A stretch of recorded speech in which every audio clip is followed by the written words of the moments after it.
Hi అండి, అందరికీ నమస్కారం. Welcome back to my channel. ఇప్పుడే అందిన వార్త ఏంటంటే రాష్ట్రంలో ఉచిత బస్సు ప్రయాణంపై చంద్రబాబు రివర్స్ ట్విస్ట్ అండి. సో పూర్తి వివరాలు వీడియోలో ఉన్నాయి. వీడియోని దయచేసి ఎక్కడ కానీ స్కిప్ చేయకుండా ఎండ్ వరకు చూడండి. అలాగే తప్పకుండా వీడియోకి ఒక లైక్ చేయండి. చాలామంది వీడియో చూస్తున్నారు కానీ తప్పకుండా లైక్ చేయడం అయితే మర్చిపోతున్నారు. సో వీడియోకి ఒక లైక్ చేయండి.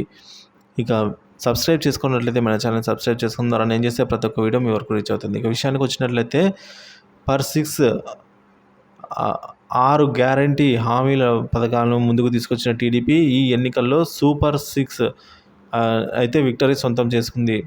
ఎవరు ఊహించని విధంగా టీడీపీ పార్టీ ఒంటరిగానే 134 స్థానాలను కైవసం చేసుకుంది.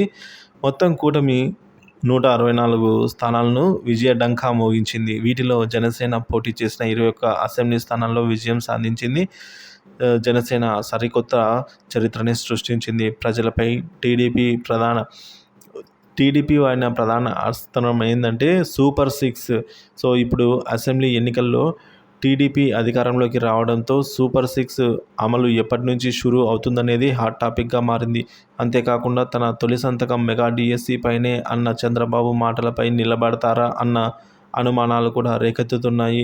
ఈ క్రమంలోనే సూపర్ 6లో ప్రధాన హామీ అయిన ఆర్టీసీ బస్సుల్లో మహిళలకు ఉచిత ప్రయాణం స్కీమ్కు సంబంధించిన ఒక కీలక చర్చ నడుస్తోంది.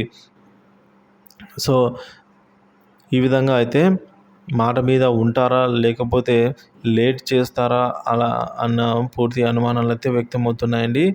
సో ఎట్టకేలకు ఈ విధంగా చంద్రబాబు ఇచ్చిన సూపర్ 6లో భాగంగా మొదటగా ఈ ఆర్టీసీ ఉచిత బస్సు ప్రయాణం కనుక అమలు చేసినట్లయితే మహిళలందరూ కూడా ఎంతో సంతోషపడతారు.